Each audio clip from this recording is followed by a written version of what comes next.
മാറണം എന്ന് തീരുമാനിച്ച ഒരാളെ ലോകത്തിലെ ഒരു ശക്തിക്കും പിന്തിരിപ്പിക്കാൻ കഴിയുകയില്ല. എനിക്ക് മാറണ്ട എന്ന് തീരുമാനിച്ച ഒരാളെ ഇനി ദൈവം തമ്പുരാൻ ഇറങ്ങി വന്നാലും ഒരിക്കലും മാറ്റാൻ കഴിയുകയില്ല. എൻ്റെ പേര് Anu. I M A mind power trainer and A certified life coach. ഞാൻ ഈ പറഞ്ഞ കാര്യങ്ങൾ 2 ടൈപ്പ് മൈൻഡ് സെറ്റിനെ പറ്റി പറയാനാണ് വന്നത്. ഒന്ന് ഗ്രോത്ത് മൈൻഡ് സെറ്റുള്ള ആളുകളും 2 ഫിക്സ് മൈൻഡ് സെറ്റുള്ള ആളുകളും. ഞാൻ ഈ പറഞ്ഞതിൽ ഞാൻ ഏത് മൈൻഡ് സെറ്റാണെന്ന് ആദ്യം പറയട്ടെ. ഞാനൊരു ഫിക്സ് മൈൻഡ് സെറ്റുള്ള ആളായിരുന്നു. ഫിക്സ് മൈൻഡ് സെറ്റുള്ള ആളുകളുടെ പ്രത്യേകതകൾ ഞാൻ ആദ്യം പറയാം. അവരുടെ ജീവിതത്തിൽ അവർക്ക് പുതിയ ഒരു ചാലഞ്ചസും ഏറ്റെടുക്കാൻ ഇഷ്ടമല്ല. കറക്ഷൻസ് തീരെ ഇഷ്ടമല്ല. മറ്റുള്ളവരോട് എപ്പോഴും ജലസിയായിട്ട് പെരുമാറും. മറ്റുള്ളവരുടെ വളർച്ചയിൽ അസൂയുള്ളവരായിരിക്കും. അവരെപ്പോഴും അവരുടെ കംഫർട്ട് സോണിൽ ഇരിക്കുന്ന ആളുകളാണ്. ഫിക്സ് മൈൻഡ് സെറ്റിൽ എനിക്ക് ഏറ്റവും കൂടുതൽ ഉണ്ടായിരുന്നത്, എനിക്ക് വേറൊരാൾ കറക്ഷൻ പറയുന്നത് ഇഷ്ടമല്ലാത്ത ആളായിരുന്നു. ആരെങ്കിലും ഒരു കാര്യത്തിൽ അനു നീ ഇത് ചെയ്യുന്നത് കറക്റ്റ് അല്ല, അല്ലെങ്കിൽ ഇത് ഇങ്ങനെ ചെയ്തായിരുന്നു എന്ന് പറഞ്ഞാൽ ഞാൻ അവരോട് അവർ പറഞ്ഞതിൻ്റെ 4 കാര്യങ്ങൾ തിരിച്ചു പറയുമായിരുന്നു. ഞാനിങ്ങനെ പല സെഷൻസ്, പല കാര്യങ്ങൾ, പല ബുക്സ് വായിച്ച് അങ്ങനെ ഓരോ കാര്യങ്ങളിലൂടെ കടന്നു പോയപ്പോൾ എനിക്ക് മനസ്സിലായി ഞാൻ ഫിക്സ് മൈൻഡ് സെറ്റിൻ്റെ ഒരു ബെസ്റ്റ് എക്സാമ്പിളാണെന്ന്. എന്നെ കേൾക്കുന്ന നിങ്ങളിൽ പലരും നല്ല എക്സാമ്പിൾസ് ആയിരിക്കും. പക്ഷെ നിങ്ങളെ വിമർശിക്കാനോ കുറ്റം പറയാനോ ഞാൻ ആളല്ല. പക്ഷെ ഞാൻ പറയുന്നു, എനിക്ക് എൻ്റെ കുഞ്ഞുങ്ങൾ എന്തെങ്കിലും ഒരു കാര്യം പറഞ്ഞാൽ, അല്ലെങ്കിൽ എൻ്റെ ഫ്രണ്ട്സ് ആരെങ്കിലും, ഈവൻ എൻ്റെ സഹോദരങ്ങൾ എന്തെങ്കിലും പറഞ്ഞാലും എനിക്കത് കേൾക്കാനുള്ള ക്ഷമയില്ല. കാരണം കേൾക്കുവാണെങ്കിൽ അവരെന്നെ അടിച്ച് താഴ്ത്തി പറയുന്ന പോലെയാണ് എന്നുള്ള ഫീലായിരുന്നു എൻ്റെ മനസ്സിൽ. മറ്റുള്ളവർ പറയുന്നത് എനിക്ക് അംഗീകരിക്കാൻ പറ്റത്തില്ല. നിങ്ങൾ ചിന്തിക്കുമായിരിക്കും ഇതിൽ പലതും എനിക്കുണ്ടല്ലോ എന്ന്. ഞാൻ ഈ പറഞ്ഞ കാര്യങ്ങളെല്ലാം 2 വർഷം മുന്നേ ഉള്ള കാര്യമാണ്. ലാസ്റ്റ് ഒരു 2 വർഷം എൻ്റെ ലൈഫിൽ ഞാൻ ജീവിച്ചത് ഗ്രോത്ത് മൈൻഡ് സെറ്റോടെയാണ്. ഇപ്പോഴും എൻ്റെ ലൈഫിൽ ഞാൻ അടുത്ത സ്റ്റെപ്പ് എന്ത് ചെയ്യണം എന്ന് ഒരു ഗ്രോത്ത് മൈൻഡ് സെറ്റിൽ ഞാൻ മാറിയപ്പോൾ എനിക്ക് ആളുകളെ മനസ്സിലാക്കാൻ പറ്റും. മറ്റാളുകൾ എനിക്ക് കറക്ഷൻ പറയുമ്പോൾ, ഈവൻ എൻ്റെ കുഞ്ഞുങ്ങൾ എന്നോടിപ്പം അമ്മ ഇതിങ്ങനെയാണോ, അമ്മ എനിക്ക് ഇങ്ങനെ ഒന്ന് ചെയ്തു തരാമോ എന്ന് പറയുമ്പം പണ്ടത്തെ ഒരമ്മ എന്ന രീതിയിൽ എനിക്കിതൊന്നും അക്സെപ്റ്റ് ചെയ്യാനേ പറ്റില്ല. എൻ്റെ മോനോ എന്നെ കറക്റ്റ് ചെയ്യാൻ. അങ്ങനെ എൻ്റെ പല റിലേഷൻഷിപ്പിലും എനിക്ക് ഇഷ്യൂസ് വന്നിട്ടുണ്ട്. പക്ഷേ എൻ്റെ ഫിക്സ് മൈൻഡ് സെറ്റിൽ നിന്ന് ഞാൻ ഗ്രോത്ത് മൈൻഡ് സെറ്റിലോട്ടുള്ള ഗ്രാജുവൽ ഷിഫ്റ്റിങ്ങിൽ എനിക്ക് മനസ്സിലായി ഞാൻ പെരുമാറിയത് പല സിറ്റുവേഷനിലും അപ്രോപ്രിയേറ്റ് അല്ല എന്ന്. ഞാൻ മറ്റുള്ളവരോട് സംസാരിച്ചത് പലതിലും എനിക്ക് തെറ്റ് സംഭവിച്ചിട്ടുണ്ടെന്ന്. ഗ്രോത്ത് മൈൻഡ് സെറ്റിൻ്റെ അടുത്ത ഒരു പ്രത്യേകത പറയട്ടെ.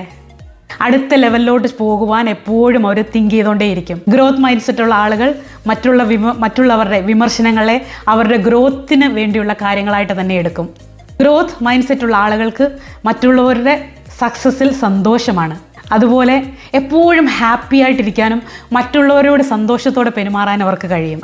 നിങ്ങളുടെ മൈൻഡ് സെറ്റ് മാത്രം നിങ്ങളൊന്ന് മാറ്റിയാൽ നിങ്ങളുടെ ലൈഫിൽ അച്ചീവ്മെൻറ്റ്സ് വന്നുകൊണ്ടേയിരിക്കും. അപ്പോൾ നമ്മുടെ ഉള്ളിൽ സ്നേഹമുണ്ടെങ്കിൽ നമുക്ക് പുറത്തത് മറ്റുള്ളവരോട് പ്രകടിപ്പിക്കാൻ കഴിയുകയുള്ളൂ. ഞാൻ എൻ്റെ ലൈഫിൽ വന്ന ഈ മാറ്റങ്ങളൊന്നും ഞാൻ ഓവർനൈറ്റ് എടുത്ത മാറ്റങ്ങളല്ല. പല വിമർശനങ്ങൾ, പല റിലേഷൻഷിപ്പ് ഇഷ്യൂസ്, പല ഫൈനാൻഷ്യൽ ഇഷ്യൂസ് ഒക്കെ എൻ്റെ ലൈഫിൽ എന്നെ ചിന്തിപ്പിച്ച് ഞാൻ പല ക്ലാസ്സുകൾ അറ്റൻഡ് ചെയ്ത് ഒരുപാട് എൻ്റെ മെൻറ്ററിൽ നിന്ന് പഠിച്ചു, ഒരുപാട് ബുക്സ് വായിച്ചു. ഞാൻ ഇപ്പോഴും ഞാൻ പഠിച്ചുകൊണ്ടിരിക്കുകയാണ്. അവരെപ്പോഴും സെൽഫ് ഡെവലപ്മെൻറ്റിൽ ഓറിയൻറ്റഡ് ആയിരിക്കും. അവർക്ക് അവരെ തന്നെ ഗ്രോ ചെയ്ത് അവർ മത്സരിക്കുന്നത് ചുറ്റുമുള്ള റിലേറ്റീവ്സിനോടോ ചുറ്റുമുള്ള ഫ്രണ്ട്സിനോടോ അല്ല. ഇന്ന് ഞാൻ മത്സരിക്കുന്നത് എൻ്റെ ഇന്നലകളോടാണ്. കഴിഞ്ഞ നാളുകൾ ഞാൻ എങ്ങനെയായിരുന്നു, എൻ്റെ ജീവിതത്തിൽ എന്തൊക്കെ ഇമ്പ്രൂവ്മെൻറ്റ് വേണമെന്ന് ചിന്തിച്ച് ഞാൻ ഓരോ ദിവസവും മുന്നോട്ട് പോകുന്ന ആളാണ്. എന്നെ കേൾക്കുന്ന നിങ്ങൾക്കും ഇതുപോലെ ജീവിക്കാൻ ആഗ്രഹമുണ്ട് എങ്കിൽ, എനിക്കിത് ആഗ്രഹമുണ്ട് അനു, എനിക്കിത് ചെയ്യാൻ പറ്റുന്നില്ല എന്ന് ചിന്തിക്കുന്ന ഒരുപാട് പേര് എന്നെ കേൾക്കുന്നുണ്ട്, എനിക്ക് ഉറപ്പാണ്. അപ്പം ഒരു കാര്യം മാത്രം ആലോചിക്കുക, നമ്മൾ ആരും പെർഫെക്റ്റ് അല്ല. നിങ്ങൾക്ക് തന്നെ അറിയാം നിങ്ങളുടെ ഉള്ളിലെ കുറവുകൾ. പക്ഷേ ഒരു മനുഷ്യന് മാറ്റം വേണമെന്ന് തീരുമാനിക്കുന്നതും മാറണം എന്ന് ചിന്തിക്കുന്ന പോയിന്റിൽ നിന്നാണ് അവൻ്റെ വളർച്ച തുടങ്ങുന്നത്. അതുവരെ നിങ്ങൾ ഇരിക്കുന്നത് നിങ്ങളുടെ ഫിക്സ് മൈൻഡ് സെറ്റിലാണ്. ഫിക്സ് മൈൻഡ് സെറ്റുള്ളവരാണ് എപ്പോഴും കുറ്റം പറഞ്ഞുകൊണ്ടിരിക്കും. അവരെയും കുറ്റം പറയും, ചുറ്റുമുള്ളവരെയും കുറ്റം പറഞ്ഞുകൊണ്ടിരിക്കും. ഗ്രോത്ത് മൈൻഡ് സെറ്റുള്ളവർക്ക് കുറ്റം പറയാൻ നേരമില്ല. അവർ ബിസിയാണ്. അവരുടെ ലൈഫിൻ്റെ അടുത്ത ലെവൽ ഓഫ് ഗോൾസിൽ എനിക്കിനി അടുത്ത് അച്ചീവ് ചെയ്യണം എന്നുള്ള ഒരേ ഗോള് സെറ്റ് ചെയ്ത് ജീവിക്കുന്നവരാണ്. എന്നെ കേൾക്കുന്ന നിങ്ങൾക്ക് ആർക്കെങ്കിലും എനിക്ക് മാറണം എന്ന് ചിന്തിക്കുന്നവരുണ്ടെങ്കിൽ ഡിസ്ക്രിപ്ഷൻ ബോക്സിൽ എൻ്റെ നമ്പർ കൊടുത്തിട്ടുണ്ട്. നിങ്ങൾക്ക് വാട്സപ്പായോ ടെക്സ്റ്റ് മെസ്സേജായോ എന്നെ കോൺടാക്റ്റ് ചെയ്യാവുന്നതാണ്. Thank you so much for watching. എന്നെ സബ്സ്ക്രൈബ് ചെയ്യാതാണ് നിങ്ങൾ കാണുന്നതെങ്കിൽ പ്ലീസ് സബ്സ്ക്രൈബ്.